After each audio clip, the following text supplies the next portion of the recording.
All right, welcome back everyone to the Duo Dialogues here on YouTube. Great to have you back with us as always. For any newcomers tuning in for the first time, welcome aboard. Today we're going to tackle something that I know resonates with a lot of you prepping for the IELTS.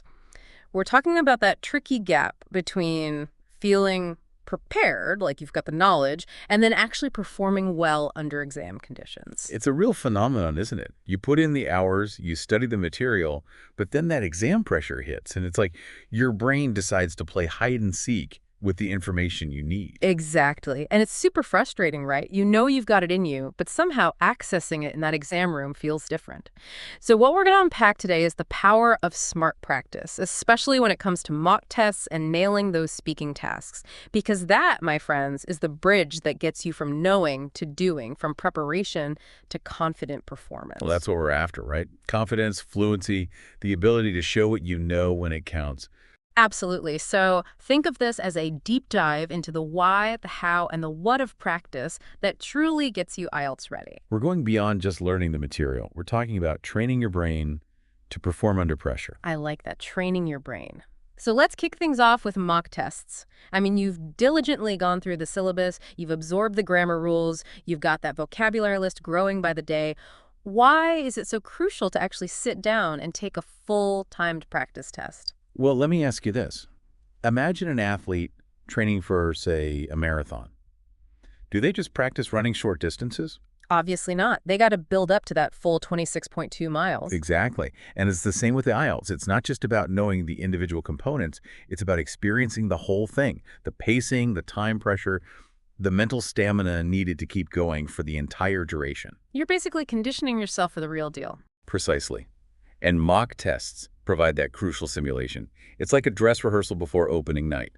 You iron out the kinks, you adjust your pacing, you get comfortable with the format and the flow. So it's not about memorizing answers. It's about getting used to the environment, the time constraints, the whole exam experience. It's about getting your brain and body into that exam mode.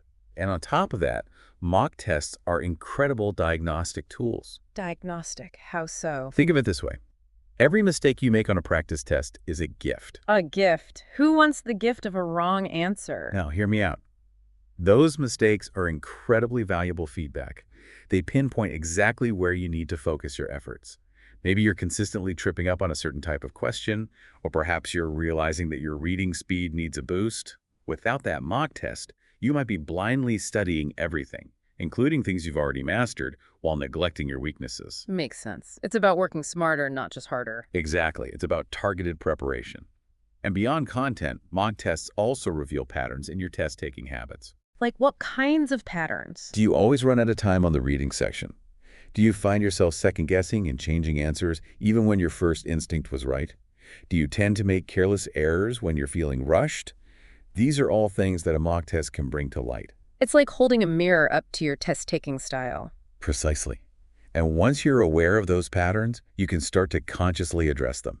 You can practice specific strategies for managing your time, for staying calm under pressure, for avoiding those silly mistakes that can cost you precious points. Okay, so we're sold on the why of mock tests, but how do you make sure you're getting the most out of each practice session? This is key, because just going through the motions isn't enough. The magic happens when you treat those practice tests like the real deal. You're talking about creating that exam day environment. Absolutely. Find a quiet space, turn off your phone, eliminate any distractions. Basically, do everything you would do on the actual test day. And most importantly, Drum roll, please. use a timer. Stick to the official time limits for each section. No extra minutes, no matter how tempting it is. The goal is to put yourself under the same pressure you'll face on exam day. No cheating the clock. Nope, no cheating. Now, once the timer buzzes, that's where the real learning begins. The post-test analysis? Exactly. Don't just check your score and move on. Go through every single question, whether you got it right or wrong. And for the mistakes, dig deep. Figure out why you got it wrong. Was it a vocabulary issue? A grammar slip-up? Did you misunderstand the question? Or did you simply make a careless error? You're basically turning your mistakes into mini lessons. Exactly. And even for the questions you answered correctly, take a moment to review your reasoning. Could you have approached it more efficiently? This kind of detailed self-assessment is what turns a simple practice test into a powerful learning tool. All right, so we've covered mock tests. Let's shift gears now to speaking practice, which, let's be honest, can be the most nerve-wracking part for a lot of IELTS test takers. Oh, absolutely. It's that face-to-face interaction that throws people off. Unlike the other sections where you're engaging with written material, here you're directly interacting with an examiner, and that can feel intimidating. Plus, you have to formulate your thoughts and express yourself clearly, all in real time. It's like that feeling of being put on the spot, right? Exactly. So how do you build that confidence and fluency? Well, one of the most effective techniques, and it might sound a bit daunting at first, is to record yourself answering IELTS speaking questions. Oh, hearing your own voice, that can be scary. I know, I know. But trust me, it's incredibly insightful. When you listen back, you become aware of habits you might not even realize you have. Maybe you overuse filler words like or maybe your pronunciation isn't as clear as you think it is. It's like getting an objective ear on your speaking. Exactly. And once you've identified those areas for improvement, you can target them specifically in your practice. So hit record, analyze, and then refine. Precisely. Now, another fantastic strategy is to practice speaking with other people. This could be friends, classmates, teachers, language exchange partners, anyone who's willing to lend an ear and help you practice. It's all about simulating that real-life interaction. And there's so many resources available now, online platforms, language exchange apps, even IELTS-specific speaking practice groups. So even if you don't have someone physically present to practice with, you can still get that valuable conversational experience. Now, our sources also highlight some common pitfalls to avoid during speaking practice. What are some things people should watch out for? One big one is speaking too quickly. This often comes from nervousness, wanting to get all your words out as fast as possible. But remember, clarity is just as important as fluency. The examiner needs to understand you without having to strain. So it's about finding that sweet spot, speaking at a natural, comfortable pace. Exactly. And on the flip side, some people speak too slowly, which can make their responses sound hesitant or underdeveloped. Again, it's about finding that natural rhythm. What other traps should people be aware of? One that examiners are always on the lookout for is memorized answers. It's tempting, I know, to try to pre-script your responses, but it rarely sounds natural, and it often doesn't directly address the specific question asked. So even if you've prepared some vocabulary or phrases related to common topics, you shouldn't try to force them into every answer. Right. Your responses should always be genuine and spontaneous. Now, another mistake people often make is providing very brief, underdeveloped answers.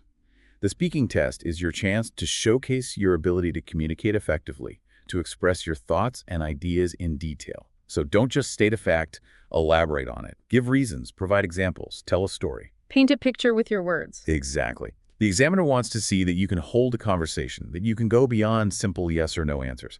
They're looking for natural communicative English. And actually, speaking of examples, one of the resources we're looking at includes a sample IELTS speaking mock interview. It's incredibly helpful to see how the questions are phrased and what a well-developed response sounds like. Yeah, it's a great example of how to provide those detailed answers without sounding robotic or rehearsed. The candidate in the sample interview doesn't just say, "I like reading." She explains why she enjoys it, how it helps her relax and learn new things. It adds that personal touch, that genuine engagement with the topics. Exactly. So, to sum up our speaking practice deep dive, the key takeaways are: record yourself for self-assessment, analyze those recordings for specific errors, practice regularly with others to simulate that interview dynamic, and always aim for natural, well-developed answers that directly address the questions. Great advice. Now, any final overarching tips for making the most of all this practice, whether it's for mock tests or speaking? Absolutely. First and foremost, consistency is key. Even short, focused practice sessions done regularly are far more effective than cramming everything in at the last minute. You're talking about building a habit, making practice a part of your routine. Exactly. It's like training for a marathon, remember. You wouldn't run 26 miles once a month and expect to be ready. You need to build up your stamina gradually. And the same goes for IELTS preparation. Makes sense. What else? Track your progress. Keep a record of your mock test scores. Note any areas where you see improvement. This not only helps you identify what's working and what's not, but it also keeps you motivated. Seeing those improvements, however small, can give you a huge boost. It's like a tangible reminder of how far you've come. Exactly.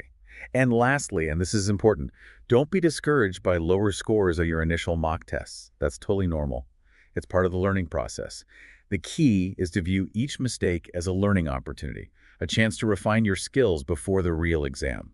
To borrow a cliche, you got to fall down a few times before you can run. Exactly. So embrace those mistakes, analyze them, learn from them, and keep practicing. All right, so the takeaway from today's deep dive is crystal clear.